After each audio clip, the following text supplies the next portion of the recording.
Today I want to make a video talking about my sound design and some tips and tricks to help take it from feeling super stocky feeling to more full, more professional, and more elevated. All the effects that I'm going to go over today are in Premiere Pro, but if you use any other video editing software, the audio transitions and names remain pretty much the same. The theories are the same, so it'll be pretty applicable for any video editing software you use. Okay, so the first thing that I do for any project, the first thing that I do in my process is what I like to do is I like to create what's called a radio edit.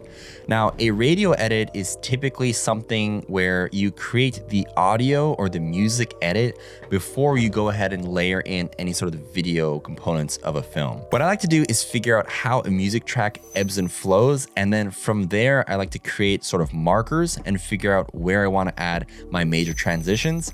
And this is how I go ahead and create all my projects before I even touch the visual components. So just to give you an idea here, let's pull out this audio track from this project. And let me just play it through.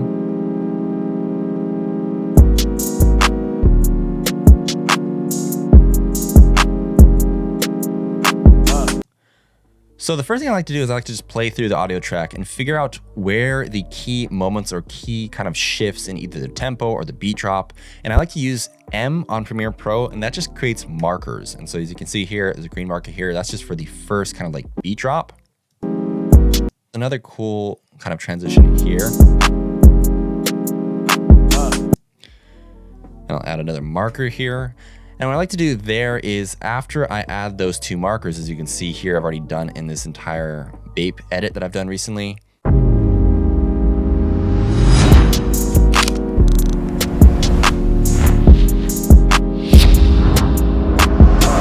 So if we were to just close the visuals off and listen to the edit, what I've gone ahead and done is basically I've just gone ahead and added whooshes in the major transition locations here and also here. As you can see, these whoosh transitions, these risers, and I've just layered a bunch of different sound effects on these major kind of transition points. So we have one here, we have another one here, and then I believe there's another kind of good sounding beat drop here. Right on this spot right here, I've decided that there's another great spot for a transition. And I've actually added some typical kind of risers and whooshes here, things that I always do. And this, I'm not gonna go too into depth on this particular edit, but just to give you an idea, the first step in every project is I like to create this radio edit where I identify key transitions in the actual music or song choice. A quick tip, if you have a longer music track and you wanna trim it down to like 15 or 30 seconds, there's a tool in Premiere Pro, I believe it's called the Remix tool. Yep, right here, it's called the Remix tool. And the Remix tool will actually automatically adjust the clip and kind of keep those major transition points, but it'll make it.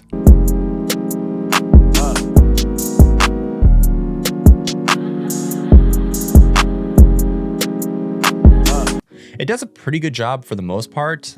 Sometimes it's a little wonky, so you just gotta like adjust it and play around with it. But for the most part, if you have like a longer clip and instead of like chopping it up yourself, you can actually use this Remix tool to shorten any sort of music tracks. That'll help you kind of get shorter cuts of the same song while keeping the major beat inflections and stuff like that. Okay, so everybody knows how to layer sounds. That's pretty elementary, but when you have a sound effect that you pull from, let's say, Artlist, or a sound effect that you found, maybe you recorded it or something, and it just sounds a little bit too stockish, a little too stocky, you know what I'm talking about, where it's like, it doesn't sound like it blends with the rest of the audio or rest of the track. Two tricks that I like to do they're actually in almost every video editing software. So the first thing I like to do is I like to add low pass. So let me listen to this sound effect first without any sort of effects on it. Sounds pretty good, but if I want to take the edge off of it, an effect I like to add is low pass. Low pass basically kind of like muffles out, or depending on how much you want to actually muffle it out. So you can tell that already kind of like, it gets rid of all the high frequencies of a sound. It just keeps it low. The default is on 1300 Hertz. If we increase this, it keeps more of the high tones and it's a little bit closer to what it was originally. And if you really want to crank it down, let's go down to 500. Versus, you can hear a considerable difference. This kind of helps muffle sounds, muffle transitions, and it makes it feel a little bit easier to blend with other sound effects. And this is something that I use on almost every sound effect, I'll add some variation of low pass. Alternatively, if you want to keep a sound sounding kind of like on the upper scales of the pitch, you can add what's called a high pass, and it does basically the opposite of the low pass. It just keeps those high parts of the sound. It basically keeps all of the levels above that hertz. So the higher that you, again, add this to, it cuts everything below 4,500. So if you want to keep more of the sound in its original quality, we add this just like 300. Almost like an old radio tone effect, but blending these two, the low pass and the high pass, and figuring out a good medium between the two is a great way to blend various transitions, various sound effects to make them feel more natural. Sometimes you just want, sometimes they're a little too harsh, and so you want to bring a little low pass in. Sometimes they need that sort of like vintage radio sounding effect, or you just want the high tones of certain sound effect, and that's where I add the high pass. Okay, the next tip that I use on every single project is I go into my audio track mixer, and when you go to audio track mixer, I think this is how it originally shows up for the default settings in Premiere Pro. If you click this little arrow on the top left here, you can go down to each specific track. So this is every single track. This is track 1, track 2, track 3. And what I like to do is I like to add a studio reverb. On the entirety of track 1. So that means that on every single sound or clip that you add into track 1, it'll automatically have a studio reverb effect added to it. You can do this for low pass, you can do this for high pass. This is just a trick to add sound effects to basically everything on a track. And if I were to just listen to the ending of this music clip, I'll have one on the regular track and one on the studio reverb track. And when you end a music or any sort of audio on a regular track, when you end the clip, it just cuts off. And it's a pretty harsh cutoff, and sometimes that doesn't sound great. A lot of times in transitions, you want something to roll off. A cooler way to do this is you can actually add a studio reverb on the entire track, and in studio reverb you have a bunch of presets. What I like to do on most of my studio reverbs, I just like to crank up the room size, decay, all these other presets. You can play around with this, and I just like to crank these up to like the upper third, and that way, let's say I just want the ending of this to roll off in a reverb. I'll just cut this, Command W. And now instead of having a hard cutoff for this music, you have it kind of flowing off into the distance. One of the most important parts of sound design is having quality sound effects and quality music. And let me show you a trick where you can find both of those within Premiere Pro without leaving the application. All right, so Artlist recently announced and released a new feature called Artlist Library. And Artlist Library is basically a built-in plugin into Premiere Pro where you can go ahead and search for music, sound effects, and even do voiceover, export that directly into your timeline without having to leave Premiere Pro at all. Music is fantastic. Let's go ahead and figure out a song that I like and I'm actually using currently. This song is called Fried Eggs by Abe's, and you can play the music out. And if you like a song, all you have to do is just click and drag directly into your timeline. And that saves so much time having to go to the website and figure out what you like, download it, drag it back in. You can do this all within the panel right here. Another cool feature is if you click the song that you like and you go to stems, you can go ahead and break your favorite song into stems. And so let's go ahead and listen to just, for instance, the synths in this song.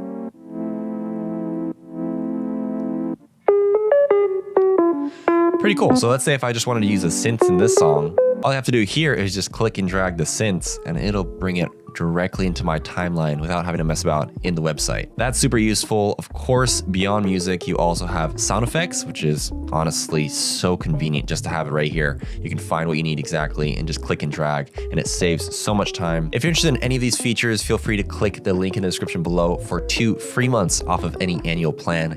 Thanks again, Artlist, for sponsoring this video. Okay, moving along to a few other tips and tricks for customizing sound effects that you download or you record. And the first one is, so let's say you have a sound effect you like. Maybe you want to adjust either how deep it sounds or how high it sounds. What you can do is you can add what's called a pitch shifter. Add pitch shifter onto this, go to your effect controls, and in pitch shifter, if you click edit, you can now either make it sound higher pitch or lower pitch. There's a bunch of presets here. They're pretty funny, but you can actually go in custom, and let's say I want this to sound higher pitched. That's higher pitched. Let's go lower. Maybe you don't like the same exact camera shutter sound every single time. This is a great way to kind of like give variation to your sound effects just by adding a little pitch shifter. Another way you could do this is all you have to do is change the speed of your audio without maintaining audio pitch. So by keeping maintain audio pitch deselected, and let's say we change our speed to 80%. So let's listen to these three sounds at various speeds, and you can kind of tell the difference. This whoosh is at normal speed or 100%. This whoosh is at 80% speed, and this whoosh is at 120% speed. And this changes kind of like the duration of the actual sound effect. So this is great when you have like longer transitions or slower transitions. Normal, slower, faster. And you can tell this is deeper and this is higher pitched. And this is just another way to do the pitch, but also at the same time, lengthen or shorten a specific transition or sound effect. Alternatively, you can actually maintain the audio pitch and change the speed of it. So let's change this to something ridiculous, like 150%.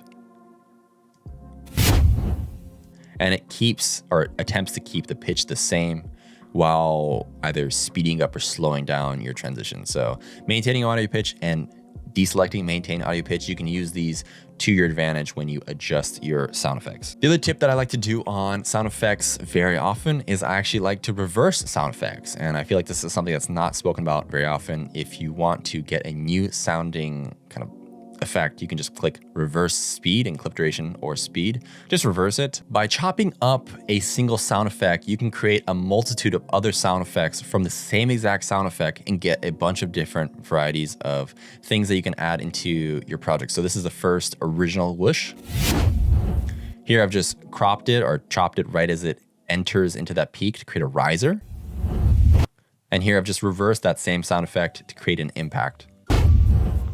And this is just a fun, easy way to take existing sound effects that you already have in your archive or things that you find or record and just chop them up, adjust and experiment with them. And you can create new sounds that you can incorporate into your project. The next effect that I like to add into all of my, not all of my, but most of my whooshes or sort of like transitional sound effects is I like to actually add or play around with the panner. And the panner basically affects which left or right speaker or headphones, which side of the audio it pans to. So this is really useful for movement transitions when you're going from left to right on the screen or vice versa. So when you're adjusting panning, the positive number is on your left output and the negative number is on your right output. So what I like to do is I like to keyframe going from left 100 to right negative 100 over kind of like the main area.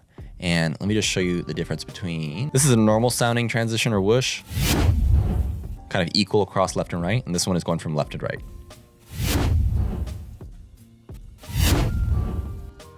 It's a little subtle thing that you can incorporate into your videos, but it's another way to kind of like elevate and differentiate yourself by kind of adding in those little attention to detail moments where, let's say you have somebody speaking or a dialogue section from somebody like the far right-hand part of your video, you can actually just set the panning mode balance to a negative number and it'll feel more like it's just coming from the right speaker or headphone or whatever you're using. It's kind of like a stereo audio trick that you can use for your voiceovers or your transitions. And finally, I just wanted to go over some tips and tricks for voiceovers or just audio in general. So let's go ahead and listen to a treated, on the right side here, a treated voiceover versus normal just speaking.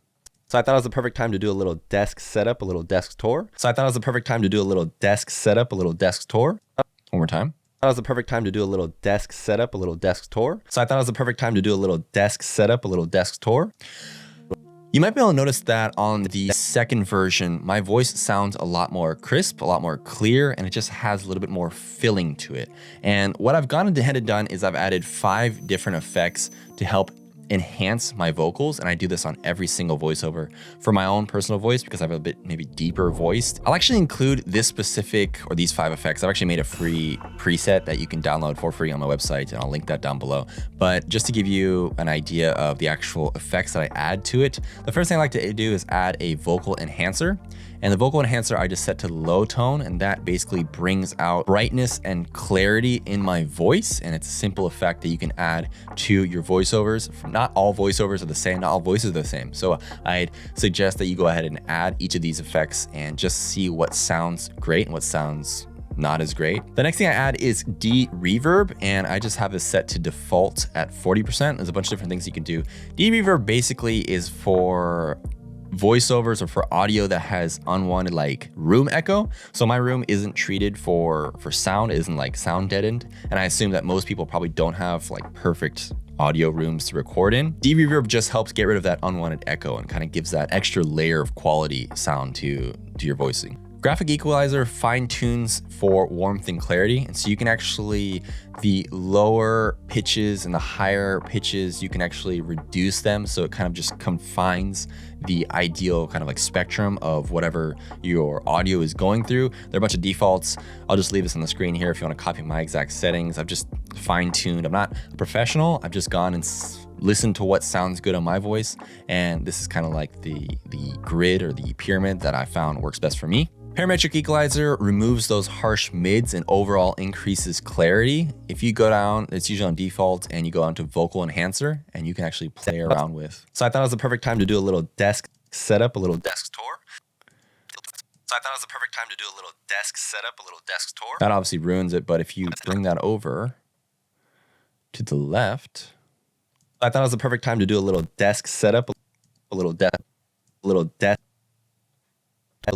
So I thought it was the perfect time to do a little desk setup, a little desk tour. I found that using vocal enhancer kind of on the defaults is one of the best ones that sounds for my overall voiceovers. And it's another one that I suggest you try out and add to your vocals. And sometimes it sounds good, sometimes it doesn't. You can adjust all of this if you want to go more into depth. I'm sure they're great YouTube videos that speak about sound design and sound quality by professionals. But after doing research, this particular effect really helps enhance my vocals as it states. And then finally, hard limiter kind of just helps prevent peaking overall. I have this from default. I just have to limit to -6 decibels, and it helps prevent whenever you have like popping or peaking. It just kind of helps to reduce that. It's not foolproof, and basically using this doesn't guarantee that you won't have any peaking, obviously, because that just depends on how you record your audio.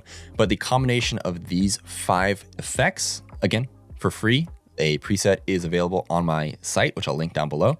But if you want to add variations of these in whatever program that you use, these 5 effects I use on everything. So that was just a few tips and tricks on how I go about doing my sound effects, my sound design.